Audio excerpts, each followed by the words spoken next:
최근에 그 방송인으로서 주가를 날리고 있으신 분이시죠. 유시민 작가.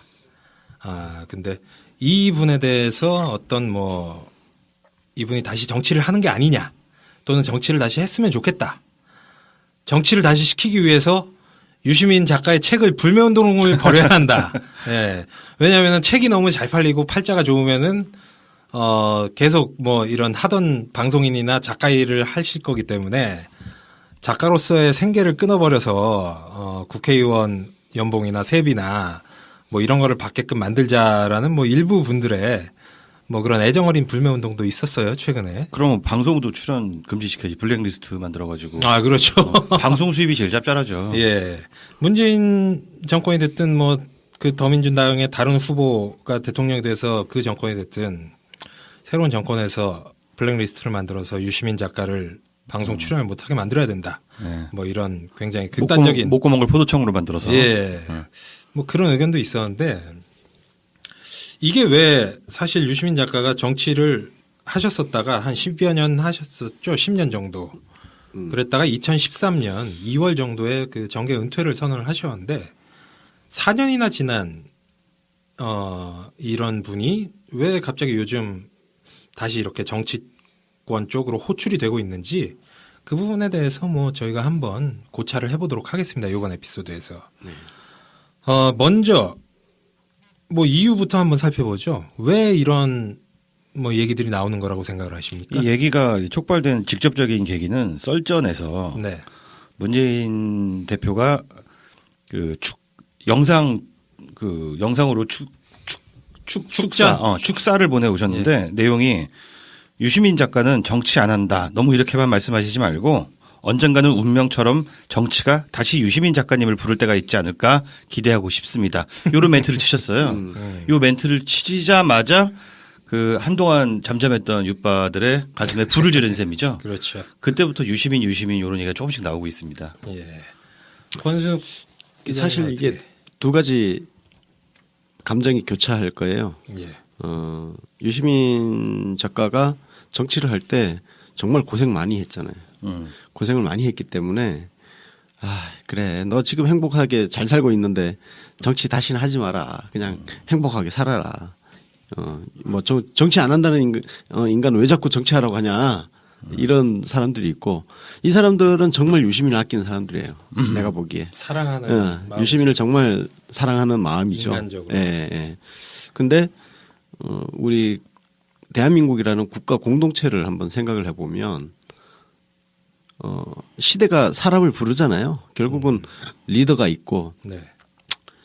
그 조직이란 게 있고 그래서 그 리더와 조직이 어떤 가치와 철학을 가지고 비전을 제시하고 공동체를 이끌어 나가고 거기에 정당이라는 조직도 만들고 그렇게 이제 그렇게 짜여져 있잖아요. 세상이 그렇게 굴러가는 건데 지금 사람들이 유시민 이야기를 하는 거는 문재인 이후를 보는 거죠.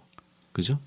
예. 자연스럽게. 네. 예, 자연스럽게 문재인 이후 누가 이 나라를 이끌어갈 지도자냐. 그걸 찾는 이미 그 탐색 과정이 시작됐다. 거기에 유시민이 자연스럽게 떠올랐고 그 트리거 역할을 문재인 전 대표께서 썰전 그 축하 영상에서 해준 거죠. 네. 예. 그 문재인 전 대표의 그 축사가 굉장히 의미심장했던 게 사실 문재인 대표가 그 유시민 작가에 대해서 얘기한 내용이 문재인 본인의 얘기와 똑같은 거예요. 네. 왜냐하면 문재인 본인도 정말 하기 싫어했고 막 도망 다니다시피 그랬었거든요. 그렇죠. 예전에 그 청와대 수석 시절에는 2004년 총선 때 문재인 차출론이 나오니까 그냥 저 히말라야로 가버리신 거 아닙니까? 튀어버렸지. 예, 총선을 아예 출마 얘기도 못 꺼내게 가버렸고 그리고 이제 그 노무현 대통령께서 서거하신 직후에도 여러 가지 어떤 뭐 지원 유세 요청이라든지 아니면 뭐 정치권 그 정치를 시작해 달라는 요청이 많았는데 2012년 직전까지는 지원 유세 요청에도 불구하고 어떤 대중 유세는 전혀 안 하시고 물밑에서 뭐 이렇게 뭐 성당 신부님들 만난다던가 예, 뭐 이런 역할만 조용하게 하시다가 굉장히 장고 끝에 이제 뭐 정치를 시작하고 대선 출마를 하시게 된 거죠. 그거죠. 그러니까 피할 수 없는 거. 네. 나는 정말 하기 싫은데 내 생각만 고집 피우기에는 정말 시대가 허락해주지 않는 그런 네. 거죠. 문재인 전 대표 같은 경우도 그 부산 그 사상인가요, 그죠? 네. 지역구 출마할 때 본인이 정말 하고 싶어서 한 게 아니란 말이죠. 그렇죠. 결국은 시대의 부름을 거절을 못한 거죠. 예, 거절을 못해서 끌려 나온 거죠. 끌려 나온 거고 2012년 대통령 선거 출마도 사실 뭐 끌려 나간 거죠. 그래서 뭐 준비 안 됐다, 권력 의혹이 뭐 권력 의지가 없다 이런 비판을 많이 받았던 거고. 유시민 장관도 좀 그런 사람이죠. 원래 이 사람이 정말 정치하려고 했던 사람이 아니잖아. MBC 100분 토론 진행자 잘하고 있다가 여러분 다 기억하시겠지만 2002년도에 김민석이 정몽준 품으로 날아가면서 그때 그 시사평론가 그 MC 자리를 때려치고 오메이뉴스의 장문에 그 경문을 올렸잖아요. 바리케이트를 론이죠. 예, 예.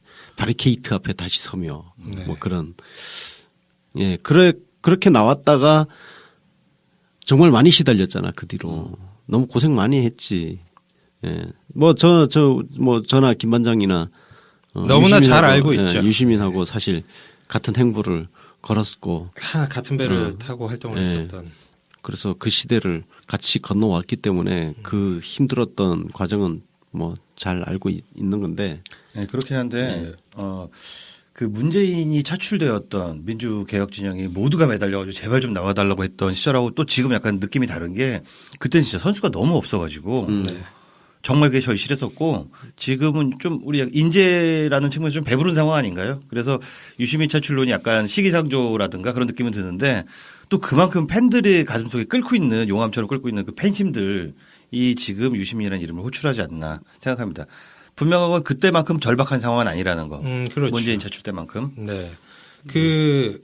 사실 그 유시민 뭐 복귀론이 나오는 건 소위 말해서 노무현 지지자 그룹 이후에 지금은 뭐 문재인 지지자 그룹도 있고 뭐 이재명 지지자 그룹도 있고 그렇지만 노무현 대통령 서거 이후에 대한민국 정치권에서 가장 강력하고 양적으로 보나 질적으로 보나 가장 강력한 팬덤을 가졌던 그런 정치인입니다. 지지자 그룹을 가졌던 정치인이었고 그리고 그 지지 세력이 뭐 완전히 다 사라진 게 아니에요. 그냥 숨어 있는 거, 물 밑에 있는 거죠. 예, 뭐 일부는 뭐 정의당 쪽에 계시고 또 일부는 문재인 지지자로 뭐 이렇게 뭐 저도 마찬가지고 네. 그렇게 이제 갈아타서 그렇게 있는데 누구나 어떤 시점에 유시민 씨를 정치적으로 지지를 했던 분들은 참 이 사람 아까운데 예, 뭐 이런 감정이 있는 거고 그렇지. 그리고 유시민 씨의 정치 복귀에 대해서는 사실 이분이 전례가 있습니다. 이분이 정치를 그만뒀다가 예, 거의 정치를 그만두다시피 했다가 다시 정치에 복귀한 맞아요. 전례가 있었어요. 그게 예. 언제냐면은 2008년 총선 때 대구 수성구에서 주호영과 맞붙어서 출마를 했다가 그때 무소속으로 출마했죠. 예, 민주당을 당시 그 대통합 민주신당을 탈당을 하고 무소속으로 출마를 한 다음에 낙선을 하게 되니까 그때부터 약 1년여 동안은 지금 하고 있는 어떤 활동과 유사한 활동들을 하며 야인으로 지냈던 겁니다. 선언은 안 하고 뭐 은퇴 선언을 한 건 아니고 휴직이. 은퇴 선언을 명확하게 한 건 아니지만 어떤 그때 내 기억으로는 예. 내 기억으로는 명확하게는 아니지만 사실상 했어요. 그러니까 그 대구 출마를 네. 일종의 그 앵콜 무대처럼 네네 그렇죠. 그런 표현이 나왔어요. 앵콜 무대. 앵콜 세레모니 같은 뭐 그런 개념으로. 그게 왜 그랬냐면 2007년 대선 때 정동영 당시 대통합 민주신당 후보 네. 대선 그 선거 운동 열심히 하고 나서 패배하고 그 이듬해 이제 2008년 1월에 이제 탈당을 했단 말이야. 탈당할 때 이제 뭐 그 여러 이야기를 했죠. 정당 정치에 대해서 네. 이야기를 하고 4월에 마지막 이제 그동안에 이제 그 일종의 은혜 입었던 거에 대해서 마지막 봉사로 대구 출마를 한 거예요. 예. 그리고 낙선하고 사실상 정계 은퇴를 한 거였죠 그때. 예. 그 이후에 뭐 경북대였는지 뭐 대구대였는지 정확하게는 기억이 안 나지만 하여튼 그 대학교에서 강연하고 예, 맞습니다. 그리고 뭐 후불제 민주주의라는 예. 뭐 새 책도 쓰고 네. 그리고 뭐 강연하고 예, 다니시다가 주로 책 쓰고 강연하고 했었어요. 예. 지금처럼. 그러다가 이제 그 노무현 대통령께서 서거를 하시고 약 한 뭐 몇 개월 후에 그 국민 참여당에 입당을 함으로써 다시 그렇죠. 이제 정치에 복귀를 하게 된 건데 물론 뭐 유시민 작가가 예전 뭐 DJ처럼 엄청난 대선 후보여서 뭐 그 사람의 그런 발언이 아 이게 정말 정계 은퇴다 이렇게 받아들이는 분위기는 아니었지만 그분을 아는 지지 세력의 입장에서는 아 이분 정치로 과연 돌아올까 뭐 이런 생각을 할 정도의 상황이었던 건 맞습니다. 그러니까 노무현 대통령으로 인해서 정치를 시작했다가 네, 노무현 대통령 퇴임하시면서 사실상 정치를 또 떠났던 거잖아요. 근데 노무현 대통령이 돌아가시고 나서 다시 정치에 또 불려 나온 거죠. 그때는 나왔다기보다는 의지를 가지고 온 거죠. 예. 처음에는 사실 2002년도에는 그 MBC 백분 토론 진행자 그만둔 거는 불려 나온 거죠. 네. 예. 노무현을 구하기 위해서 불려 나왔던 거고 2009년 5월에 노무현 대통령 서거하시고 나서 그 이후에 여론조사 하나 제가 소개해 드릴게요. 2009년 8월 여론조사를 보면 그때 이제 이명박 대통령 시절이잖아요. 박근혜 현 대통령이 33.9% 1위였는데 그 다음이 누구였냐면은 유시민이야. 네. 유시민이 17%. 예. 뭐 그 뒤에 이제 뭐 정동영 11% 뭐 해가 쭉쭉쭉 있는데 그 정도로 노무현 대통령 돌아가시고 나서 유시민을 불러내는 국민의 목소리가 있었던 거죠. 제 기억으로는 1년 가까이 맞습니다. 대선 후보 지지율 1위를 네. 달렸죠. 야권에서는 야권에서 계속 1위였어요. 지지율 1위를 야권 1위였구나. 예. 아 그렇죠. 박근혜가 예. 워낙에 뭐 계속 예. 쭉 뭐 높았었고 사실은 그래서 그 유시민 작가가 당시 한 1년 가까이 야권 주자 중에서 1위를 달리면서 그걸 동력으로 사실은 국민참여당이 만들어진 거예요. 네. 그죠? 예, 국민참여당 만들어지고 그 뒤에 이제 합류하면서 정치를 다시 재개를 하게 된 거죠. 예. 왜 유시민 정계 복귀론이 나오는가에 대해서 뭐 앞서서는 문재인 대통령 이후에 어떤 뭐 그 차차기 말씀도 하셨는데 저는 그 차차기 문제를 빼놓고 나서라도 문재인 정권 하에서 이분이 어떤 정치적 역할을 해줘야 된다는 그런 생각도 상당히 강한 것 같아요. 그건 어떤 측면이냐면은 첫 번째는 일단 유시민 작가는 굉장히 유능한 강요였습니다. 맞습니다. 유능한 보건복지부 장관이었고 그 관료들 사이에서도 굉장히 유능했다고 인정을 받는 정치인 유시민에 대해서는 뭐 여러 갑론을박이 있고 평가가 갈리죠. 예, 이견이 굉장히 많지만 보건복지부 장관을 유시민 작가가 굉장히 잘 역임했다는 사실에 대해서는 감히 누구도 태클을 달지 못하는 부분이고요. 그래서 어떤 그 유능한 강요이기 때문에 문재인 정권에서 이 사람을 써야 된다. 강요로서. 이런 부분이 하나가 있고 두 번째는 또 이런 게 있는 것 같아요.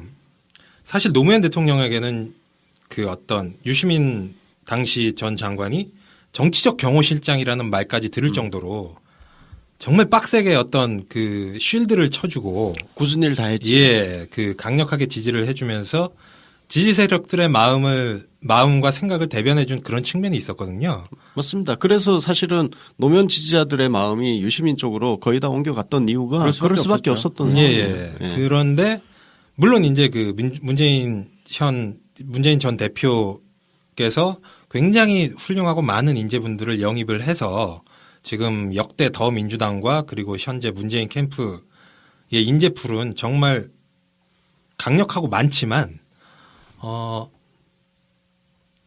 과거 노무현한테 있었던 그 유시민 같은 존재는 그 정도의 어떤 존재감을 가진 존재는 현재로선 보이지 않는다. 보이지 않습니다. 예.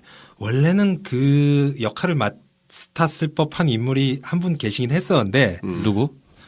뭐 그 얘기를 하면 또 뭐, 뭐 나중에 뭐 또 원래는 그런 분이 있었는데 그분이 뭐 조금 보기에 이게 그분이 이런 역할은 안 할 것 같구나. 뭐 이런 생각이 들면서 자연스럽게 사람들이 문재인한테도 정치적 경호실장 하나쯤 있어야 되는 거 아니야? 네. 예. 그래서 사실 김병기 전 국정원 그분이 인기가 높은 거예요. 맞습니다. 그분이 요새 그냥 뭐 어디 가면 그냥 막 사랑 고백하잖아. 예. 그러고 맨날 옆에 호위하고 다니고. 문재인의 호위무사 같잖아. 네, 그렇죠. 대통령에게는 그 한 명 정도는 코드를 정확히 맞춰주고 네. 완벽하게 마음을 대변해줄 그 강요가 필요한 셈이거든요. 네. 참모랄까. 이걸 유시민 작가가 예전에 그렇게 표현했죠. 대통령 옆에는 신기경호하는 사람이 필요하다. 심기경호. 그 얘기도 있었고 그리고 이제 노무현 대통령이 유시민 전 장관에 대해서 고마움을 표시하면서 한 얘기가 어려울 때 친구가 진짜 친구고 유시민 전 장관은 내가 어려울 때 같이 비를 맞아줬다. 그렇지. 예. 이게 굉장히 정확한 표현인 것 같은 게 어쨌든 아무리 대통령이 많은 권력을 가지고 있고 하더라도 그런 존재가 필요해요. 네, 맞습니다. 예, 그게 임기 말이 되면 레임덕이 되면서 모두가 배신을 하는 뭐 이런 사태가 비일비재하잖아요. 그래서 저는 사실 친박팔적이 욕을 많이 먹고 있지만 예. 저는 그 사람들의 애티튜드는 괜찮다고 생각해요. 아, 예. 왜냐하면 박근혜가 이렇게 몰려 있는 상황에서도 버리지 않고 지금 같이 순장 당하겠다고 저러고 있잖아요. 네. 뭐 그거는 인정해 줄 만하다고 생각해요. 장기적으로 보면 책임 정치 실천하는 모습입니다. 예, 그게. 맞습니다. 예, 예. 그거는 장기적으로 볼 때 우리 정치에 어떤 일정 부분 예. 도움이 되는. 그러니까 그런 이걸 모습이에요. 우리가 이걸 진짜 이제 진영 논리 입장에서 저 새끼들은 나쁜 놈들이야라고 쳐다보고 친박발적 정부 나쁜 놈들 이렇게만 바라보면 사실 그건 뭐 답이 없는 거고. 네. 그러면 뭐 거기 탈당한 바른정당은 올바른 사람들인가? 전혀 아니죠. 제가 보기에는 솔직히 바른정당 나간 유승민, 김무성 이런 사람들의 정치적 미래가 더 안 좋아야 된다고 생각해요. 네. 예. 실제로 뭐 지금 안 좋아지고 예. 있죠. 친박팔적이 어떻든 지금 책임을 지겠다는 거잖아. 네. 그 태도가 더 옳은 것이고 예. 바른정당 사람들은 그동안 자기들이 저질렀던 책임을 안 지겠다는 거거든. 네. 예. 그러니까 유시민 작가 같은 경우는 어쨌든 노무현 대통령이 그 진보 보수 모든 언론으로부터 공격을 당하고 막 온 사방에서 물어뜯겼죠. 그렇게 물어뜯길 때 맨 앞에 서가지고 피투성이로 진짜 싸운 사람이야. 삼국지의 조자룡 같은 사람 있잖아. 아, 그렇죠. 그러니까 노무현 대통령 입장에서 퇴임하실 때 봉화마을에서 그 귀향 보고 인사할 때 유시민을 단상으로 불러 세운 이유는 그런 게 있는 거예요. 예. 근데 유시민이 참 괜찮다고 느껴지는 부분이 뭐냐면은 그 참여정부가 끝나고 나서 본인에 대해서 노무현 대통령에 대해 동의할 수 없는 것도 있지 않느냐라는 질문에 사실은 자기도 동의하지 않는 것이 굉장히 많았다. 근데 나 아니면 누가 지켜드리냐라는 발언을 했어요. 그러니까 의리의 돌쇠 같은 그런 캐릭터가 점점 절실해지는 요즘이죠. 예. 또 이제 동의하지 않는 부분은 노무현 대통령한테 직언을 많이 했지만 그거를 단 한 번도 뭐 언론이나 다른 곳에서 얘기를 한 적이 없는 거죠. 네, 언론 플레이 하지 않고. 예. 진정한 충신인 거죠. 그치. 대통령한테 직언은 하지만 뭐 밖에 나가서 언론 플레이 같은 거 안 하니까. 사람들이 또 이제 약간 이제 착각하는 게 이런 노무현 유시민 관계라든지 박근혜와 친박팔적 이런 관계를 무슨 조폭과 조폭의 그 보수와 부하의 어떤 그런 관계로 바라보는 관점들이 있는데 그건 그렇지가 않아요. 그러니까 사실 현대 정치는 여론 정치잖아. 네. 그러니까 사람이 인기가 없을 때는 쉽게 배신할 수 있는 토대가 갖춰져 있다고요. 왜냐면은 내가 저쪽 편에 서 있다가는 내가 같이 죽게 생겼는데 국회의원 같은 경우는 독립된 입법기관이에요. 그죠? 그러니까 굳이 아주 명분도 좋잖아. 나는 내 소신에 따라서 선택을 하겠다 하면서 배신을 손쉽게 할 수 있는 토대가 마련되어 있단 말이에요. 여론을 핑계 삼아서. 그런데 그런 상황에서도 특히 이제 힘들 때, 안 좋을 때, 공격당할 때 그때 같이 옆에 계속 있어주는 거는 이건 단순히 조직폭력배 같은 그런 논리로 바라보면 안 돼요. 네. 그거는 오히려 정치를 후퇴시키는 거예요. 기회주의자들이 바로 할 수 있는 토양을 역설적으로 만들고 있는 거거든요. 그래서 저는 친박팔적을 높이 평가합니다. 저는 개인적으로. 예. 정의적 관점에서 보나 정치 발전의 관점에서 보나 저는 개인적으로 대선에 황교안이 됐든 네. 아니면 뭐 누구야. 하여튼 친박 8적 중에 한 명이 대선 후보로 나왔으면 좋겠어요. 왜냐? 평가를 받으라. 평가를 심판을 받아야죠. 예, 맞습니다. 몇 퍼센트가 됐든 예. 걔네들이 친박 박근혜 부역자가 대선 후보로 나와서 과연 국민들이 이것에 대해서 얼마만큼 평가를 하는가. 뭐 그 사람들이 많은 득표를 받으면 또 그거는 그거대로 우리가 받아들여야 되는 부분이고. 네. 근데 이제 그거를 후보가 안 나와버리고 무슨 예전에 반기문 씨 불출마를 했지만 저쪽이 만약에 반기문으로 이거 이미지 세탁해가지고 나와버리면 이게 제대로 심판이 안 그렇죠. 이루어지는 거 아닙니까? 박근혜 심판이 안 되는 거야. 그렇죠. 그런 측면에서 우리가 아쉬운 게 2007년도를 한번 복귀해 보자고요. 그때 대통합 민주신당 경선 열린우리당 박살나고 나서 이해찬, 한명숙, 유시민 소위 친노 진영 정치인 3명이 갔지만 다 결국 졌잖아요. 네. 정동영이 최종 승리자가 됐는데 그 심판은 노무현 심판이냐는 거예요. 전혀 아니죠. 그 2007년 선거는요 노무현 심판이 아니에요.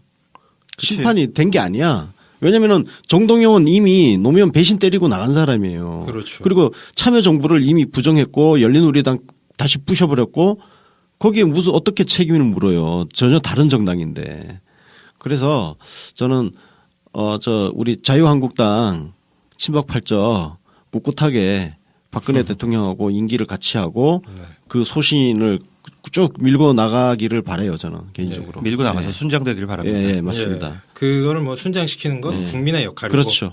예. 그거를 심판을 할 기회를 물타기로 박탈을 하면 그게 진짜 나쁜 거죠. 네. 예. 바른정당 폭망하기를 바랍니다. 저는.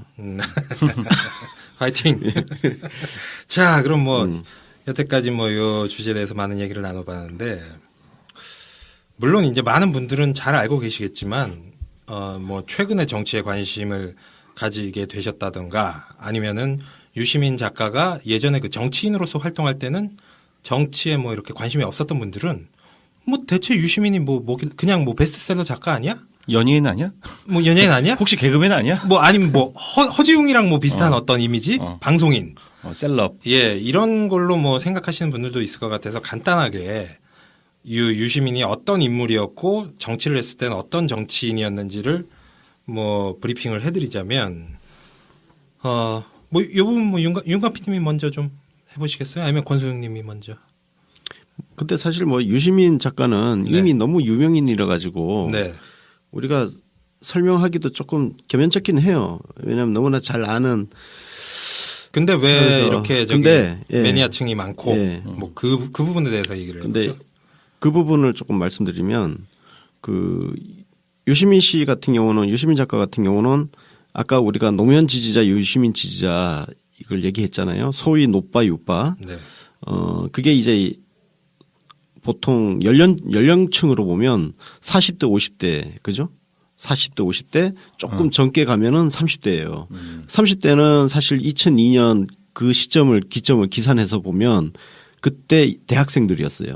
20대 청년들이었고 사실 정치에 대해서 많이 아는 관심을 가지는 시기는 아니잖아요. 그래서 유시민 작가가 갖고 있는 장점이 뭐냐면은 그 시대를 같이 건너왔던 사람들은 유시민에 대해서 지금 잘 알아요. 아는데 지금 자라난 10대, 20대 그리고 30대까지 아주 저 젊은 층은 썰전, 그렇지. 썰전 때문에 너무 많이 알아. 그러니까 전 세대를 관통하는 사람이에요. 그러니까 우리가 그 예를 들어서 안희정 지사 같은 경우는 지금 저기 30대 이하의 인지도가 거의 없다는 거 아니야. 아, 그런가요? 예. 안희정을 잘 모른대. 그 안 지사 입으로 얘기를 했어요. 충남지사로 알고 있죠. 예. 네, 근데 충남지사로는. 하여튼 오히려 젊은 층에서 인지도가 낮고 잘 모른다는 거거든요. 근데 유시민 작가 같은 경우는 나이도 많잖아요. 이제는 57세인가? 뭐좀 그죠? 있으면 벌써 예, 그죠. 얼마 안 되면 한갑인데 전 세대를 아우를 수 있는 그 잠재력을 지금 갖고 있죠. 하여튼 유시민 작가 하면 항소 이유서 그렇죠. 그죠? 트레이드 마크죠. 예. 이걸 몇 살 때 썼다고? 반장님. 거의 뭐 한 25살? 24살 아닌가? 24-5살. 4-5살? 예. 야, 그걸 책 한 권 옆에 없이 혼자서 줄줄줄줄. 교도소 안에서 쓴 거 아니야. 예. 그런 명문을 와, 그거 정말 너무 대단하지 않아요? 대단했죠. 우리 천재죠, 24살 한번 되돌아 보세요. 난 진짜 뭣도 모르는 인간이었어. 난 일단 10줄 이상을 쓸 수 없을 것 같아. 내용을 떠나서. 저는 뭐 25살 때 개혁당 내 싹수가 좋았네 그러고 보니까. 예. 하여튼 그렇게 했고 이분이 그 5.18 그 당시 그러니까 1980년 서울의 봄 당시에 그 복학생 신분으로 서울대 뭐였죠? 서울역 회군 예. 장소에 서 사태 있었죠. 때. 예, 그때 이제 서울대 총학생 대의원회 회장. 그러니까 총학생 회장은 아니고 예. 대의원회가 있어요. 예, 그 대의원 이게 오늘날로 치면 우리 국회의장 같은 예, 국회의장 같은 거예요. 서울대 안에서. 예, 서울대 안에서. 예. 그래서 심재철이 회군파, 예, 총학생 회군파. 회장이었고 그때. 그리고 유시민이 강경파, 예. 잔존파. 예.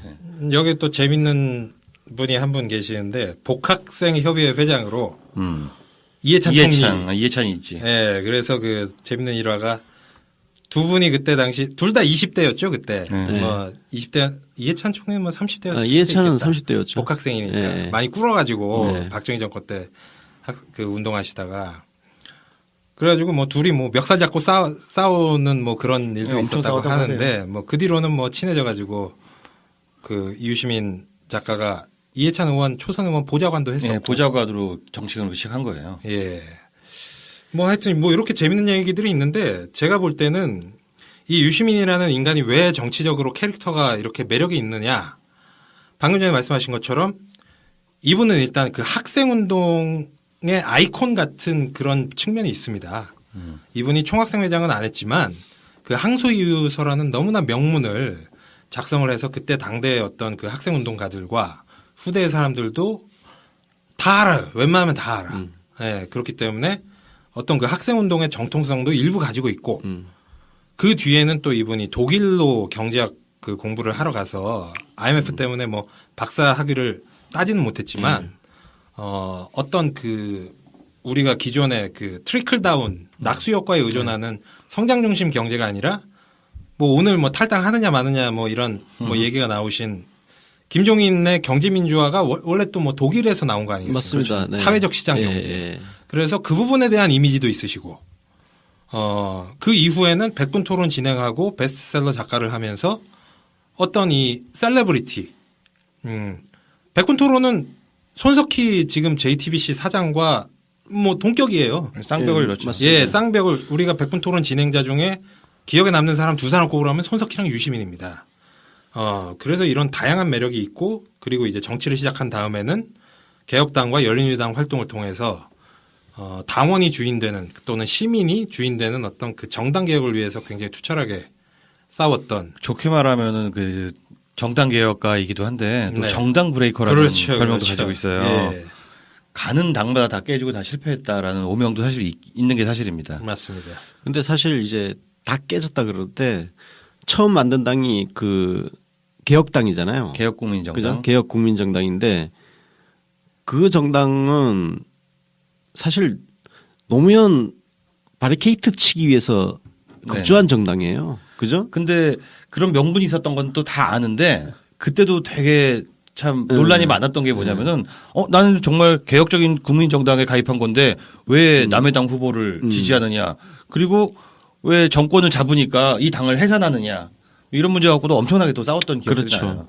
그게 뭐 열린우리당으로 이렇게 합쳐지면서 예, 그런 논란이 있었는데 어디 가나 그런 원리주의자들은 있는 것이고. 그렇지. 예. 사실 어거지. 말만 맞는 말이야. 어쩌라고. 그러니까 그렇게 세상을 살면은 뭐 숨을 어떻게 쉬고 살아. 예. 뭐 어쨌든 굉장히 뭐 평가가 엇갈리는 정치인이긴 한데 심지어 저조차도 몇 년 동안은 유시민 전 장관의 열렬한 지지자로 활동을 하다가 국민참여당 입당 이후에는 뭐 굉장히 뭐 강력하게 비토를 하던 뭐 그런 시절도 있었을 정도로 호불호가 갈리고 활동에 대해서도 뭐 그 이견이 갈리는 정치인인데 저는 이런 것 자체도 상품성이라고 봐요. 예. 이게 히스토리가 있고 스토리가 있는 거예요. 이런 정치인이 별로 그렇게 흔하지 않습니다. 나 근데 진짜 몰라서 물어보는 건데. 예. 나도 그 세월이 많이 지나다 보니까 개혁국민정당은 무슨 당인지 진짜 기억이 나는데 이 국민참여당은 뭐 하는 당이죠? 국민참여당이 노무현 대통령 서거하시고 나서 부랴부랴 만든 당이에요. 그러니까 창당 목적이 뭐예요? 아, 민주당을 못 믿어서? 예, 사실 그 열린우리당이 박살이 나면서 정당 민주주의라는 그 가치로 들어왔던 사람들은 다 빠져나갔죠. 그 동교동계랑 합당을 하면서 그 정당 개혁의 취지가 퇴색을 하니까 예. 그때 만든 당이 아마 국민참여당인가 보네요. 열린우리당이 사실 그 망해가는 과정이 뭐냐면은 당원들의 권리 문제예요. 당원들의 권리가 지속적으로 축소되어 가는 과정. 예. 그러니까 요즘은 지금 우리 뭐 당원권 행사를 잘 하는 그런 제가 보기에는 태평성대가 이제 만들어지고 있는 예. 초기 문턱을 넘어왔다고 보거든요. 그렇죠. 근데 그때는 실험 단계였어요. 그래서 당원들이 당비 내고 저도 열린우리당 당비 내고 당원 가입을 했었지만 당원들이 그냥 진짜 동원의 수단이었단 말이에요. 실제로 무슨 대단한 권한이 없었어요. 네. 예. 그걸 하려고 관철시키려고 했던 사람들이 좌절을 하고 나서 국민참여당을 만들죠. 물론 이제 꼭 이렇게 좋게만 바라볼 수 없는 부분은 있어요. 근데 저도 이제 국민참여당도 이제 따라갔던 저 거기도 당원했었는데 국민참여당은 뭐 제가 한마디로 정리를 해드리자면 열린우리당의 창당 정신과 꿈이 좌절이 됐던 겁니다. 네. 그 노무현 정권의 그 마지막과 함께 열린우리당이 해체되고 대통합민주신당이 창당이 되면서 그럼 열린우리당의 창당 정신은 뭐였냐? 크게 두 가지였거든요. 하나는 전국정당, 또 하나는 당원이 주인되는 상향식 정당. 이게 두 가지였는데 그게 이제 그 열린우리당이 해체되고 대통합민주신당이 만들어지고 그 이후에 원래 그 노무현 대통령 탄핵을 했던 잔민당과 합당을 했죠. 그렇죠. 그러면서 이게 당이 급속도로 호남 쪽으로 이제 무게중심이 쏠리고 두 번째로는 그 전에 열린우리당에서 했었던 상향식 당 시스템이 완전히 무너져서 다시 그 국회의원이 자기 지역구에 대의원들 임명하고 그런 시스템으로 돌아갔던 겁니다. 당시에 민주당이. 그것도 있고 결국은 노무현을 배신을 했잖아요. 그렇죠. 그러니까 노무현 대통령을 뭐 있는 정당으로서 정당은 사라져버린 거예요. 예. 예, 그때 그게 사라져버렸고. 근데 이게 참 재밌는 게 예. 지금 상황도 되게 비슷한 것 같아요. 그 열린우리당과 구민주당, 그러니까 우리가 또 뭐 약간 조롱조로 잔민당이라고 불렀는데 네. 지금 국민의당과 지금 더불어민주당이 그때랑 좀 비슷한 상황. 비슷합니다. 그렇죠. 파이는 훨씬 더 커진 상황이긴 예. 하지만 예. 네.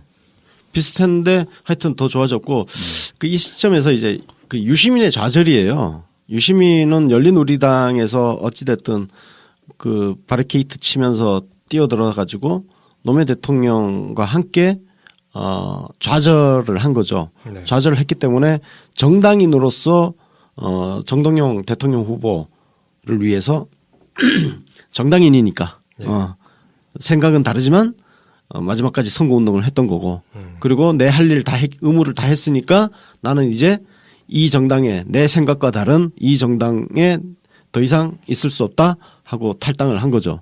그러니까 저도 거기 그래서 유시민하고 같은 생각이었던 게 그 당시 대통합민주신당은 노무현하고 아무런 상관이 없는 정당이에요. 그리고 어찌 보면 김대중 대통령하고는 무슨 상관이 있을까? 그 사람들이 무슨 철학을 가지고 무슨 정당을 했던 거예요. 그냥 잡탕 정당이었잖아요, 그때. 그게 무슨 정당이야. 그래서 2008년을 한번 되돌아보면 그 당시 대통합민주신당이 이제 나중에 통합민주당이 되나요? 예, 뭐 하여튼. 그냥 민주당이 됐습니다. 예, 당명은. 근데 진짜 조제가 없는 정당이었잖아요. 그 총선 막 박살 나고, 그죠? 2008년 총선 박살 났지 않습니까? 그렇죠. 예, 예. 대박살 났죠. 거기에는 김대중도 없었고 노무현도 없었어요. 그래서 사실은 특히 노무현을 지지했던 사람들은 국민참여당으로 다 몰려간 거죠.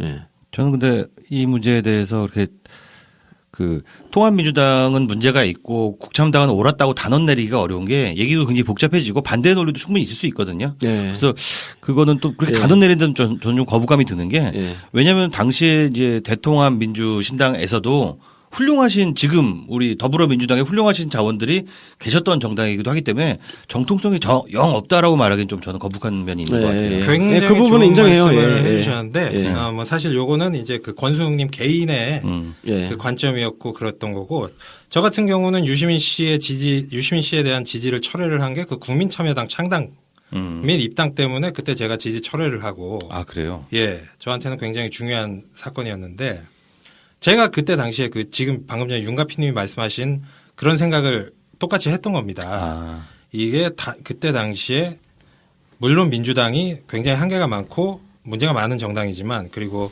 과거에 그 노무현 대통령을 배신한 사람들이 다수를 차지하는 정당이지만 그때 당시에 그 정세균 현 국회의장이 당대표였어요. 맞아요.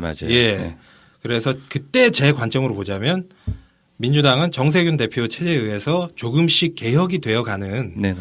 과정이라고 저는 평가를 했던 거고 저뿐만 아니라 그 당시에 유시민 전 장관이 국민참여당에 입당할 때 따라가지 않고 그냥 이제 남아있던 분들도 상당히 많았었습니다. 맞습니다. 예. 그건 그래요. 그 부분이 이제 의견이 굉장히 많이 갈려서 그때 이제 유시민 지지 세력이 거의 반분이 되다시피 반분까지는 아니더라도 뭐 굉장히 많은 사람들이 이탈을 했었고 그래서 그 부분은 저희가 뭐 나중에 따로 예. 예, 어떤 뭐 역사 정리 차원에서 예. 뭐 한번 토론해 볼 만한 주제인 것 같아요. 그래서 오늘 유시민 관점에서 예, 보다 예, 보니까 예. 뭐 그런 얘기가 그래서 나오고요. 예. 사실 거기서 제가 그 유시민이 국민참여당 만드는 거에 대해서 해석이 많았죠. 저 정당 브레이커가 왜 또 만드냐.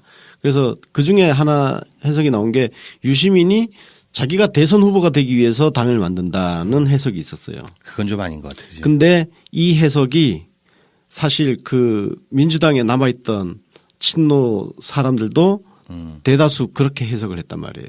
저는 이거를 직접 들었습니다. 정치적 공격이 아니고요. 예. 정치적 실제로 공격, 그렇게 해석을 했어요. 네. 그런데 그거를 방어해 준 사람이 누구냐면요. 바로 문재인 문재인이죠. 대표예요. 예. 제가 이걸 직접 들었는데 이거는 제 진짜 증언이에요. 그러게 녹취를 했으면 근데 더 좋았을 텐데. 이건 녹음을. 버스 자리에서 버스에서 제 뒷자리에 앉아 계시던 두 분 중에 한 분이 문재인 전 대표였는데 유시민을 주제로 이야기하는데 바로 유시민이 국민참여당을 왜 만들었냐에 대해서 문재인 전 대표께서 호의적으로 해석을 했어요. 열린우리당 안에서부터 정당한 경쟁을 할 수 없는 구조를 자꾸 만드니까 뛰쳐나간 거 아니냐. 유시민이 무슨 대통령 선거 나가려고 나가는 거냐. 정당 제대로 만들어 보려고 들어온 사람 아니냐. 그게 안 돼서 좌절해서 나간 거 아니냐.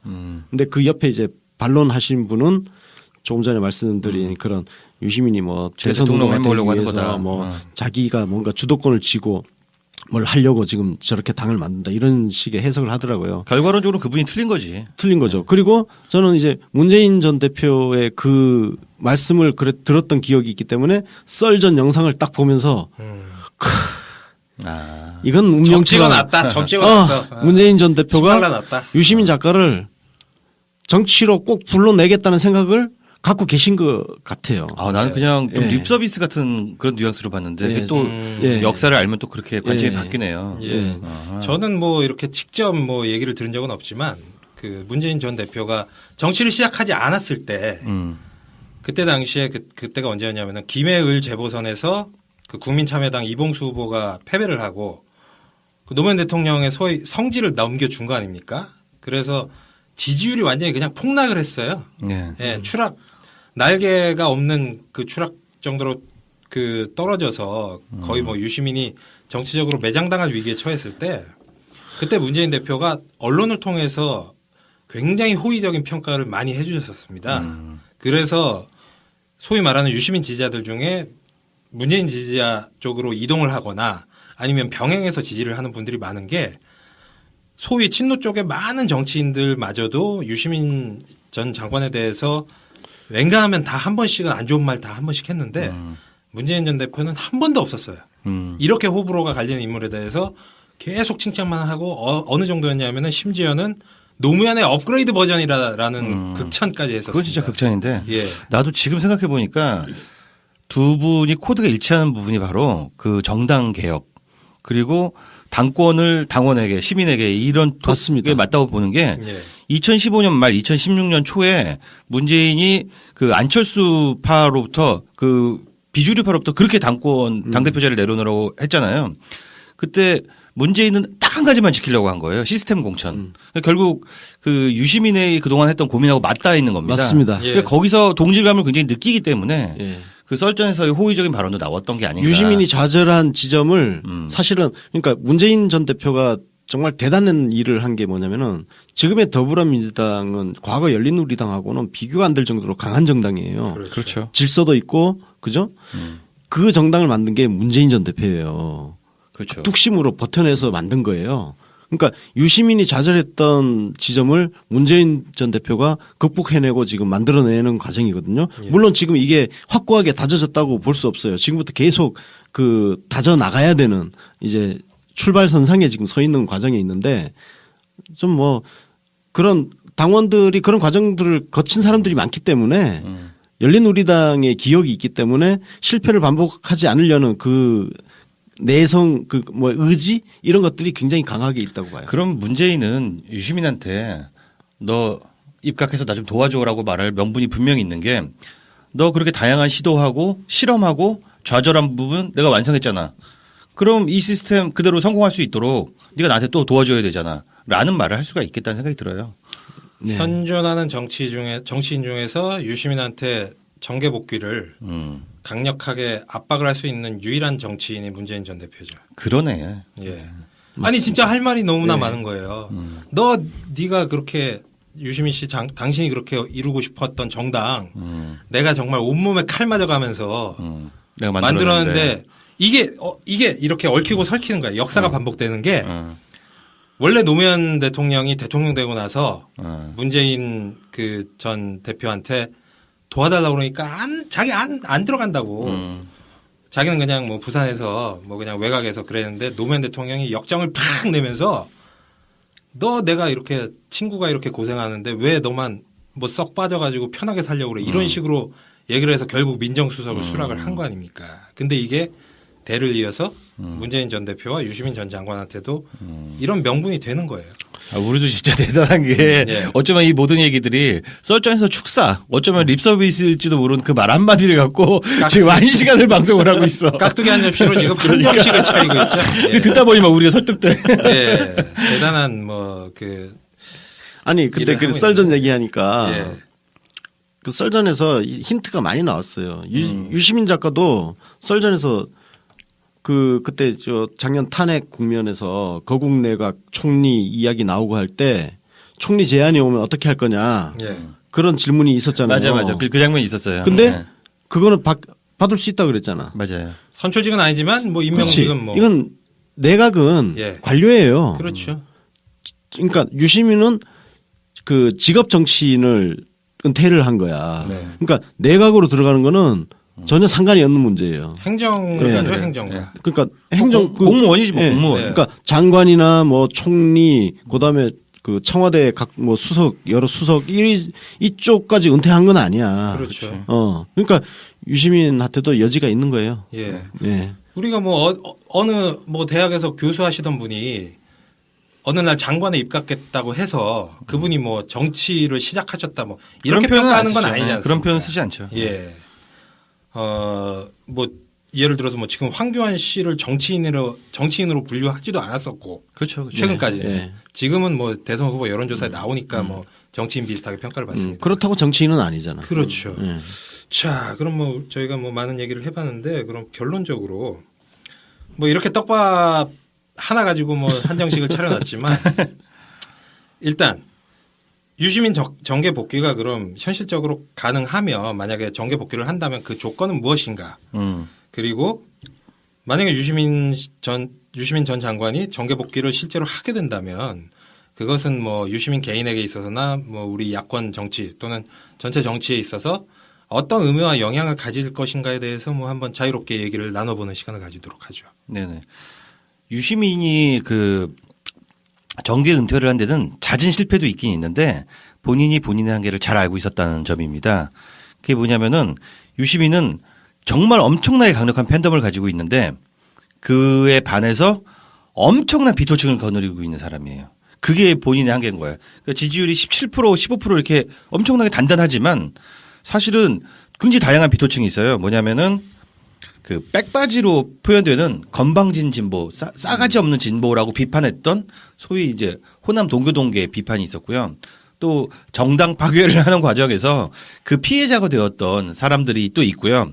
또 보수는 보수대로 그 가벼운 입에 대해서 막말 이미지에 대해서 비판이 있습니다.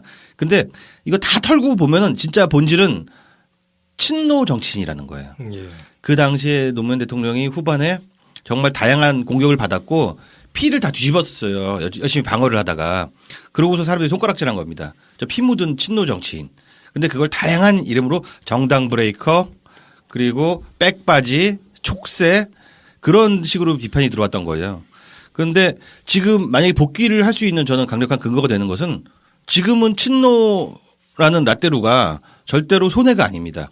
그래서 시대가 완전히 바뀌었고 또 유시민이 나이를 충분히 먹으면서 원숭미를 드러내고 있고 대중성을 강화하고 있기 때문에 지금쯤은 복귀해도 그 대중적 정신으로 부족할 게 하나도 없다는 생각이 들어요. 예. 그러니까 맞아요. 그 제가 그 안희정의 길, 유시민의 길을 썼었잖아요. 네. 그게 이제 어쨌든 현실 정치인으로 실패했다. 예. 저 국민참여당이 나중에 이제 통합진보당으로 합당을 했죠. 그리고 그 통합진보당이 그때 그 이석기, 이정희 이쪽 부정선거 논란으로 또 분당돼 가지고 정의당이 만들어지고 그리고 정의당 만들어진 다음에 정계 은퇴 선언을 했잖아요. 그러니까 대중적 진보 정당이라는 꿈을 유시민이 아직도 갖고 있는지 그건 잘 모르겠어요. 아니 있겠죠. 문제는 그 방법론인데 유시민 작가가 예전에 그 후불제 민주주의였나요? 그 책에 그런 이야기를 썼죠. 미국 민주당 이야기를 썼죠. 미국 민주당은 그 당 안에 다양한 정파가 있어요. 그리고 그 정파가 경쟁을 하죠. 지난번 힐러리하고 샌더스가 경쟁한 것처럼. 샌더스 얼마나 진보적입니까? 그죠? 힐러리 굉장히 보수적이잖아요. 그 보수적이고 진보적인 사람들이 한 정당 안에 있는 거예요. 그게 가능해야 된다는 거예요. 그러니까 더불어민주당이 지금 그 가능성을 조금 보여주고 있잖아요. 이 당 안에는 보면은 박주민 의원도 있고, 그죠? 굉장히 진보적인 박주민 의원도 있고, 굉장히 보수적인 김종인 의원도 있어요. 예. 그래서 문제는 며칠 후에는 없어질 수도 있습니다. 당 안에서 공정한 다 모두가 승복하는 문화 그리고 승복할 수 있는 그 룰 보편화된 룰 그리고 룰이 자주 바뀌면 안 돼. 가급적 굉장히 오래 지속하는 그런 룰이 지탱하는 그런 정당. 그러면 그 안에서 진보적 그 대중적 진보 정당이라는 하나의 파벌로 존재하면 되는 거 아니에요? 근데 유시민도 사실은 그게 가능하다면 그렇게 하겠다는 거잖아요. 옛날에 열린우리당 안에서 실험했던 것도 그것이었고. 근데 그 열린우리당이 그 질서가 파괴되면서 좌절하고 나갔던 거니까 더불어민주당이 그런 정당이 다시 그런 정당으로 만들어진다면 유 작가가 굳이 과거에 지나왔던 걸 굳이 고집할 필요 없이 정의당이라는 진보적 대중적 진보 정당 이걸 굳이 고집할 필요 없이 더불어민주당으로 다시 기원하는 것도 가능하지 않겠냐. 저는 그렇게 되기를 소망을 합니다. 예. 저는 의외로 그 유시민 작가의 정계 복귀는 굉장히 쉬울 수도 있다. 단 한 가지만 이루어진다면 입각.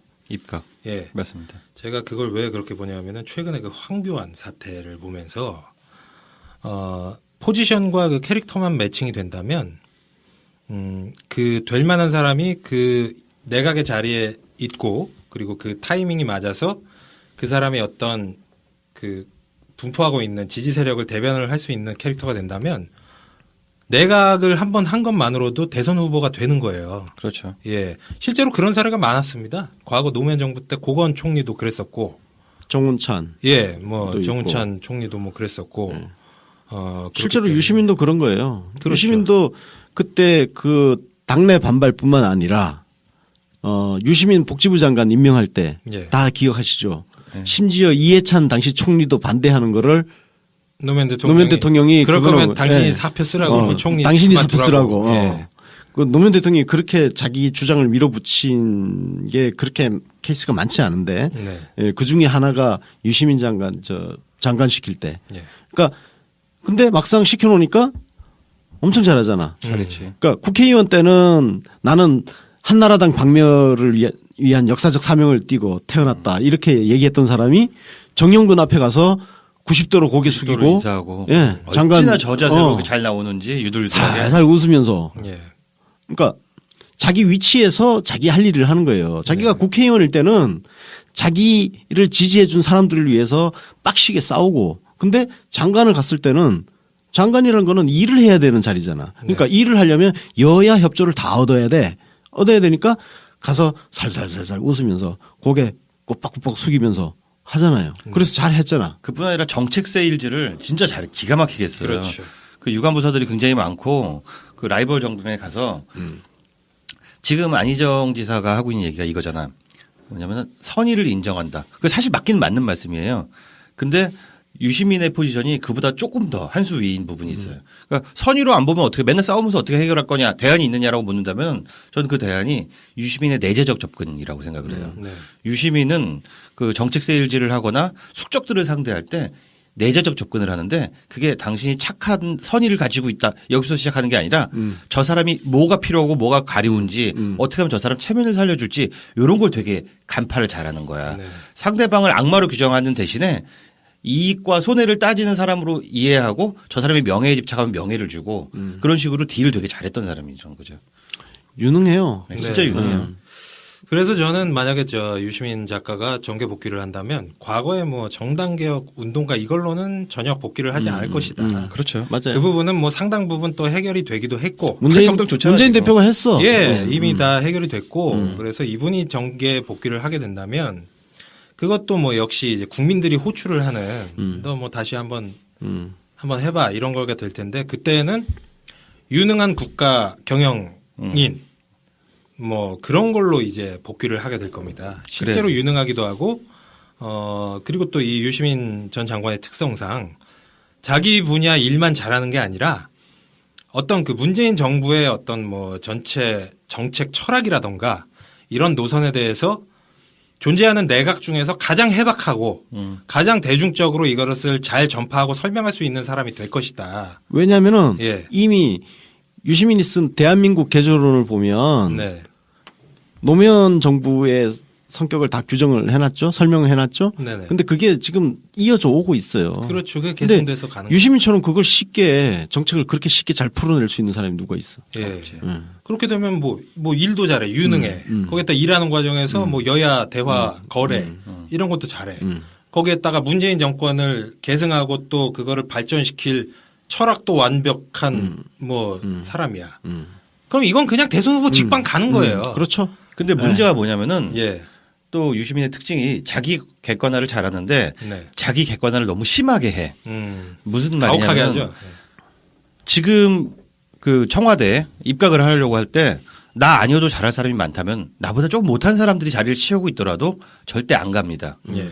아마 그 문재인 정권이 우리가 문재인이 대통령이 됐다고 가정을 했을 때 문재인 정권이 피 흘리고 어려운 시대가 와야 아마 부름에 응답하지 않을까. 그게 사실 그게 첫 번째 조건일 것 같아요. 맞아. 그러니까 그렇죠. 나 아니면 할 사람 없다. 문재인 전 대표가 만약에 이제 집권을 하게 되면 네. 어떤 상황이 펼쳐질지는 알 수가 없죠. 예. 없는데 굉장히 시달리는 힘든 시기라야 본인이 돌아올 거야. 그렇죠. 그게 아니고 그냥 대충 잘 굴러간다 그러면 굳이 예. 내가 뭐 난 지금 나도 필요 없는 거죠. 그리고 지금 유시민 작가 지금 삶이 얼마나 행복해. 예. 예, 책 쓰고 강연 다니고 뭐 잘 나가는 방송인에 더 이상 해피할 수가 없지. 네. 그래서 뭐 저는 뭐 개인적으로 막 유시민 전 작가가 복귀했으면 좋겠다 이런 의견은 아니고. 그러게 얘기해놓고 보니까 유시민 복귀 안 하는 상황이 좋네. 그렇죠. 아 그렇죠. 문재인 시대가 열렸을 때 안 힘들어야지. 그렇죠. 그게 최선이고. 근데 이제 막 불행하게도 또 이제 그런 상황이 안 온다고 하면 언젠가는 또 유시민이라는 그 개인의 능력과 그런 어떤 캐릭터가 필요한 시대가 올 수도 있다. 뭐 저는 이 정도로 생각하고 뭐 혹시 더 마지막으로 덧붙일 말씀 있으시면. 뭐 아까 했던 얘기 반복인데 말씀하신 대로 그런 유시민이란 카드를 꺼내야 될 일이 안 생기는 게 제일 좋고 만약에 생기더라도 우리에게는 유시민이라는 보물이 있다. 이 사실을 우리가 기억하고 있으면 좋을 것 같습니다. 든든하네요. 든든하죠. 예. 그러니까 우리가 원래 그런 얘기 하잖아요. 네. 칼은 칼집에 있을 때 무서운 거라고. 그러니까 뭔가 막 문재인 칼집에 있는 칼 같은 거. 예. 유시민은 그런 사람. 그래서 그 칼집에서 칼이 안 나오면 가장 좋은 상황이죠. 맞습니다. 네. 저는 뭐 개인적으로는 술을 잘 안 먹지만 네. 그럼에도 불구하고 우리 집에 키핑되어 있는 발렌타인 17전상 같은 느낌? 어. 네. 술을 별로 안 먹지만 맞아요. 내가 술이 생각날 땐 예. 발렌타인 17. 저는 뭐 개인적으로 그 술을 좋아해서 좋잖아요. 예. 그치, 술 먹을 일이 없으면 제일 좋고 근데 막 힘들어가지고 술 먹을 일이 있을 때 딱 꺼내 먹을 키핑 양주가 있다는 건 든든한 일이고 어쨌든 뭐 앞으로 유시민 작가님 방송 또는 뭐 집필 건승하시길 빌고 뭐 혹시 문재인 대표가 대통령이 돼서 영입 제안을 하시면은 뭐 너무 튕기지는 않으셨으면 좋겠어요. 그래. 그럼 매력 없어. 너무 튕기면. 너무 튕기면 똥돼. 적당히 튕겨야지. 딱 삼고초려 이 정도 느낌이 좋죠. 네, 세 번만. 세 번만 소 눈망울. 맞아. 예, 소 눈망울 꿈뻑꿈뻑. 황소 눈깔에 이기는 사람 없으니까. 예. 이거 눈깔이라고 그러면 싫어하는 분들이 있으니까 눈망울이라고. 되게 고와 보이잖아. 생각해보니까 진짜 무기가 있었구나. 황소 눈망울. 조홍천 의원 그 눈망울에 넘어왔다는 아니 뭐 거 다 아니야? 넘어갔잖아. 전원. 거의 다지 뭐 사실. 그러니까. 아유 근데 뭐 유시민 장관이 그걸 거부할 명분이 과연 있을까요? 그러니까. 없다고 봐요. 예. 최근에 그 방송인으로서 주가를 날리고 있으신 분이시죠. 유시민 작가.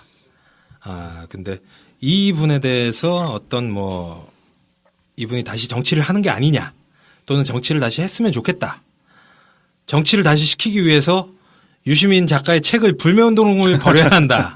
예. 왜냐하면 책이 너무 잘 팔리고 팔자가 좋으면은 계속 뭐 이런 하던 방송인이나 작가 일을 하실 거기 때문에 작가로서의 생계를 끊어버려서 국회의원 연봉이나 세비나 뭐 이런 거를 받게끔 만들자라는 뭐 일부 분들의 뭐 그런 애정어린 불매운동도 있었어요 최근에. 그럼 방송도 출연 금지시켜야지. 블랙리스트 만들어가지고. 그렇죠. 방송 수입이 제일 짭짤하죠. 예. 문재인 정권이 됐든 뭐 그 더민주당의 다른 후보가 대통령이 돼서 그 정권이 됐든 새로운 정권에서 블랙리스트를 만들어서 유시민 작가를 방송 출연을 못하게 만들어야 된다. 네. 뭐 이런 굉장히 극단적인 목구멍을 포도청으로 만들어서. 예. 뭐 그런 의견도 있었는데 이게 왜 사실 유시민 작가가 정치를 하셨었다가 한 10여 년 하셨었죠. 10년 정도. 그랬다가 2013년 2월 정도에 그 정계 은퇴를 선언을 하셨는데 4년이나 지난 이런 분이 왜 갑자기 요즘 다시 이렇게 정치권 쪽으로 호출이 되고 있는지 그 부분에 대해서 뭐 저희가 한번 고찰을 해보도록 하겠습니다. 이번 에피소드에서. 먼저 뭐 이유부터 한번 살펴보죠. 왜 이런 뭐 얘기들이 나오는 거라고 생각을 하십니까? 이 얘기가 촉발된 직접적인 계기는 썰전에서 네. 문재인 대표가 그 영상으로 축사를 보내오셨는데 내용이 유시민 작가는 정치 안 한다. 너무 이렇게만 말씀하시지 말고 언젠가는 운명처럼 정치가 다시 유시민 작가님을 부를 때가 있지 않을까 기대하고 싶습니다. 요런 멘트를 치셨어요. 요 멘트를 치자마자 그 한동안 잠잠했던 유빠들의 가슴에 불을 지른 셈이죠. 그렇죠. 그때부터 유시민 요런 얘기가 조금씩 나오고 있습니다. 예. 권순욱 사실 이게 두 가지 감정이 교차할 거예요. 예. 유시민 작가가 정치를 할 때 정말 고생 많이 했잖아요. 고생을 많이 했기 때문에 그래 너 지금 행복하게 잘 살고 있는데 정치 다시는 하지 마라. 그냥 행복하게 살아라. 뭐 정치 안 한다는 인간 왜 자꾸 정치하라고 하냐. 이런 사람들이 있고 이 사람들은 정말 유시민을 아끼는 사람들이에요. 내가 보기에. 사랑하는 마음. 유시민을 정말 사랑하는 마음이죠. 인간적으로. 예. 근데 우리 대한민국이라는 국가 공동체를 한번 생각을 해보면 시대가 사람을 부르잖아요. 결국은 리더가 있고 네. 그 조직이란 게 있고 그래서 그 리더와 조직이 어떤 가치와 철학을 가지고 비전을 제시하고 공동체를 이끌어 나가고 거기에 정당이라는 조직도 만들고 그렇게 이제 그렇게 짜여져 있잖아요. 세상이 그렇게 굴러가는 건데 지금 사람들 그래서 다시 그렇죠. 이제 정치에 복귀를 하게 된 건데 물론 뭐 유시민 작가가 예전 뭐 DJ처럼 엄청난 대선 후보여서 뭐 그 사람의 그런 발언이 이게 정말 정계 은퇴다 이렇게 받아들이는 분위기는 아니었지만 그분을 아는 지지 세력의 입장에서는 이분 정치로 과연 돌아올까? 뭐 이런 생각을 할 정도의 상황이었던 건 맞습니다. 그러니까 노무현 대통령으로 인해서 정치를 시작했다가 네. 노무현 대통령 퇴임하시면서 사실상 정치를 또 떠났던 거잖아요. 근데 노무현 대통령이 돌아가시고 나서 다시 정치에 또 불려 나온 거죠. 그때는 나왔다기보다는 의지를 가지고 온 거죠. 예. 처음에는 사실 2002년도에는 그 MBC 백분 토론 진행자 그만둔 거는 불려 나온 거죠. 네. 예. 노무현을 구하기 위해서 불려 나왔던 거고 2009년 5월에 노무현 대통령 서거하시고 나서 그 이후에 여론조사 하나 제가 소개해 드릴게요. 2009년 8월 여론조사를 보면 그때 이제 이명박 대통령 시절이잖아요. 박근혜 현 대통령이 33.9% 1위였는데 그 다음이 누구였냐면은 유시민이야. 네. 유시민이 17%. 네. 뭐 그 뒤에 이제 뭐 정동영 11% 뭐 해가 쭉쭉쭉 있는데 그 정도로 노무현 대통령 돌아가시고 나서 유시민을 불러내는 국민의 목소리가 있었던 거죠. 제 기억으로는 1년 가까이 맞습니다. 대선 후보 지지율 1위를 네. 달렸죠. 야권에서는 야권에서 계속 1위였어요. 지지율 1위를 야권 1위였구나. 예. 그렇죠. 박근혜가 예. 워낙에 뭐 계속 예. 쭉 뭐 높았었고 사실은 그래서 그 유시민 작가가 당시 한 1년 가까이 야권 주자 중에서 1위를 달리면서 그걸 동력으로 사실은 국민참여당이 만들어진 거예요. 네. 그죠? 예, 국민참여당 만들어지고 그 뒤에 이제 합류하면서 정치를 다시 재개를 하게 된 거죠. 예. 왜 유시민 정계 복귀론이 나오는가에 대해서 뭐 앞서서는 문재인 대통령 이후에 어떤 뭐 그 차차기 말씀도 하셨는데 저는 그 차차기 문제를 빼놓고 나서라도 문재인 정권 하에서 이분이 어떤 정치적 역할을 해줘야 된다는 그런 생각도 상당히 강한 것 같아요. 그건 어떤 측면이냐면은 첫 번째는 일단 유시민 작가는 굉장히 유능한 강요였습니다. 맞습니다. 유능한 보건복지부 장관이었고 그 관료들 사이에서도 굉장히 유능했다고 인정을 받는 정치인 유시민에 대해서는 뭐 여러 갑론을박이 있고 평가가 갈리죠. 예, 이견이 굉장히 많지만 보건복지부 장관을 유시민 작가가 굉장히 잘 역임했다는 사실에 대해서는 감히 누구도 태클을 달지 못하는 부분이고요. 그래서 어떤 그 유능한 강요이기 때문에 문재인 정권에서 이 사람을 써야 된다. 강요로서. 이런 부분이 하나가 있고 두 번째는 또 이런 게 있는 것 같아요. 사실 노무현 대통령에게는 그 어떤 유시민 당시 전 장관이 정치적 경호실장이라는 말까지 들을 정도로 정말 빡세게 어떤 그 쉴드를 쳐주고 굳은 일 다 했지. 예, 그 강력하게 지지를 해주면서 지지 세력들의 마음과 생각을 대변해준 그런 측면이 있었거든요. 맞습니다. 그래서 사실은 노무현 지지자들의 마음이 유시민 쪽으로 거의 다 옮겨갔던 이유가 그럴 수밖에 없었던 상황이에요. 예. 그런데 물론 이제 그 문재인 전 대표께서 굉장히 훌륭하고 많은 인재분들을 영입을 해서 지금 역대 더민주당과 그리고 현재 문재인 캠프의 인재풀은 정말 강력하고 많지만 과거 노무현한테 있었던 그 유시민 같은 존재는 그 정도의 어떤 존재감을 가진 존재는 현재로선 보이지 않는다. 보이지 않습니다. 예. 원래는 그 역할을 비슷했을 법한 인물이 한 분 계시긴 했었는데 누구? 뭐 그 얘기를 하면 또 뭐, 뭐 나중에 뭐 또 원래는 그런 분이 있었는데 그분이 뭐 조금 보기에 이게 그분이 이런 역할은 안 할 것 같구나 뭐 이런 생각이 들면서 자연스럽게 사람들이 문재인한테도 정치적 경호실장 하나쯤 있어야 되는 거 아니야? 네. 예. 그래서 사실 김병기 전 국정원 그분이 인기가 높은 거예요. 맞습니다. 그분이 요새 그냥 뭐 어디 가면 그냥 막 사랑 고백하잖아. 예. 그러고 맨날 옆에 호위하고 다니고. 문재인의 호위무사 같잖아. 네, 그렇죠. 대통령에게는 그 한 명 정도는 코드를 정확히 맞춰주고 네. 완벽하게 마음을 대변해줄 그 강요가 필요한 셈이거든요. 네. 참모랄까. 이걸 유시민 작가가 예전에 그렇게 표현했죠. 대통령 옆에는 신기경호하는 사람이 필요하다. 심기경호. 그 얘기도 있었고 그리고 이제 노무현 대통령이 유시민 전 장관에 대해서 고마움을 표시하면서 한 얘기가 어려울 때 친구가 진짜 친구고 유시민 전 장관은 내가 어려울 때 같이 비를 맞아줬다. 그렇지. 예. 이게 굉장히 정확한 표현인 것 같은 게 어쨌든 아무리 대통령이 많은 권력을 가지고 있고 하더라도 그런 존재가 필요해요. 네, 맞습니다. 예, 그게 임기 말이 되면 레임덕이 되면서 모두가 배신을 하는 뭐 이런 사태가 비일비재하잖아요. 그래서 저는 사실 친박팔적이 욕을 많이 먹고 있지만 예. 저는 그 사람들의 애티튜드는 괜찮다고 생각해요. 예. 왜냐하면 박근혜가 이렇게 몰려 있는 상황에서도 버리지 않고 지금 같이 순장 당하겠다고 저러고 있잖아요. 네. 뭐 그거는 인정해 줄 만하다고 생각해요. 장기적으로 보면 책임 정치 실천하는 모습입니다. 예, 맞습니다. 예, 예. 그거는 장기적으로 볼 때 우리 정치에 어떤 일정 부분 도움이 되는.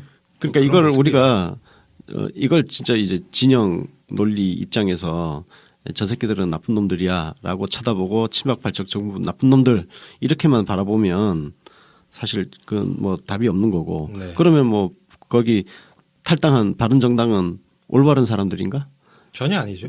제가 보기에는 솔직히 바른정당 나간 유승민, 김무성 이런 사람들이 유시민 이야기를 하는 거는 문재인 이후를 보는 거죠.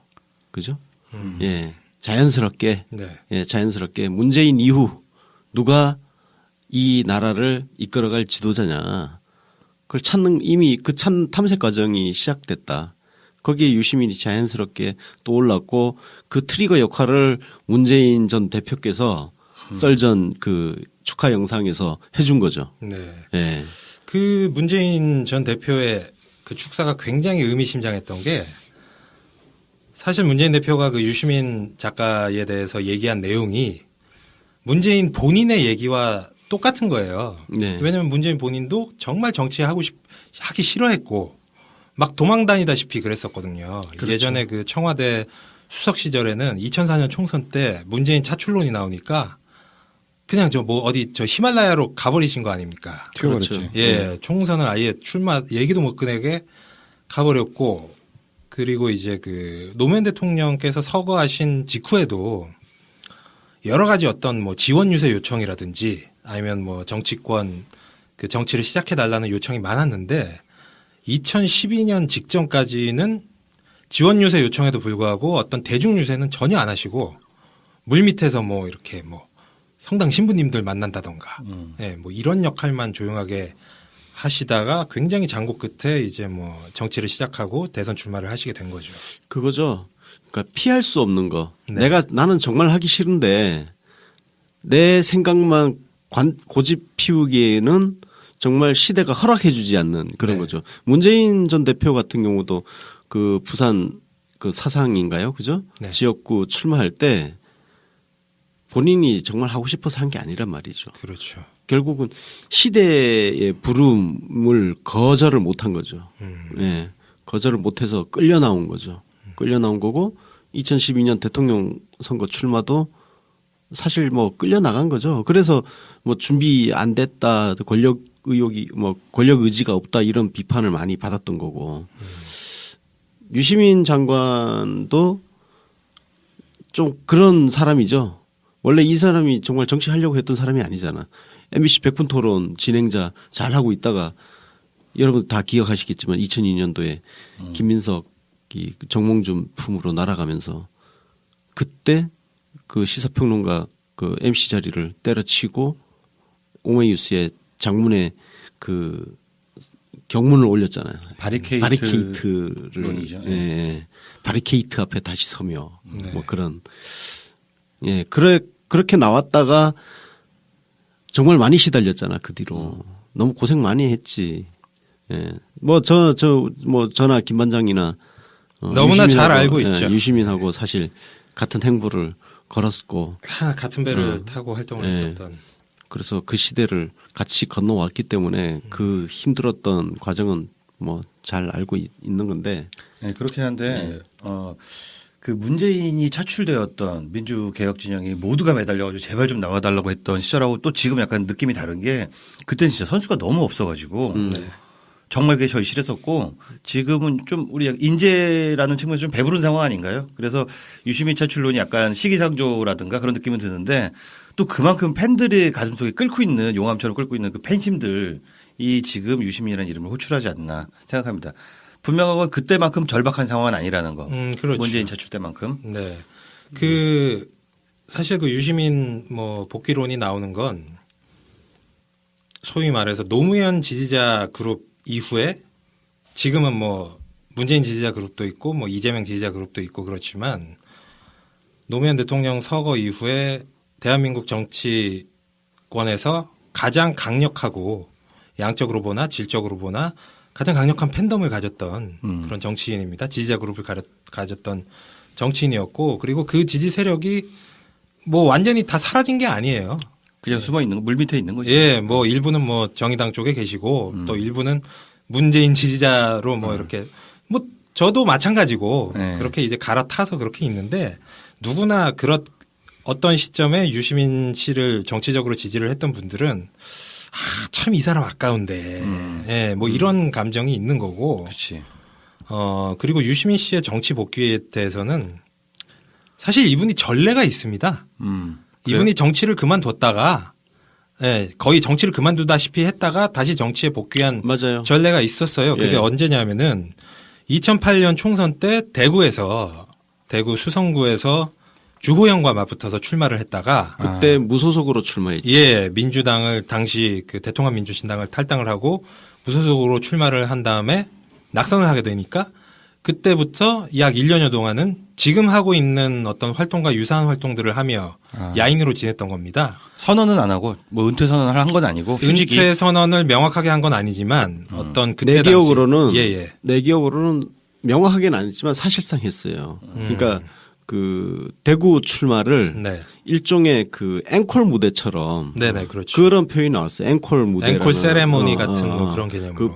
그게 왜 그랬냐면 2007년 대선 때 정동영 당시 대통합 민주신당 후보 네. 대선 그 선거 운동 열심히 하고 나서 패배하고 그 이듬해 이제 2008년 1월에 이제 탈당을 했단 말이야. 탈당할 때 이제 뭐 그 여러 이야기를 했죠. 정당 정치에 대해서 네. 이야기를 하고 4월에 마지막 이제 그동안에 이제 그 일종의 은혜 입었던 거에 대해서 마지막 봉사로 대구 출마를 한 거예요. 예.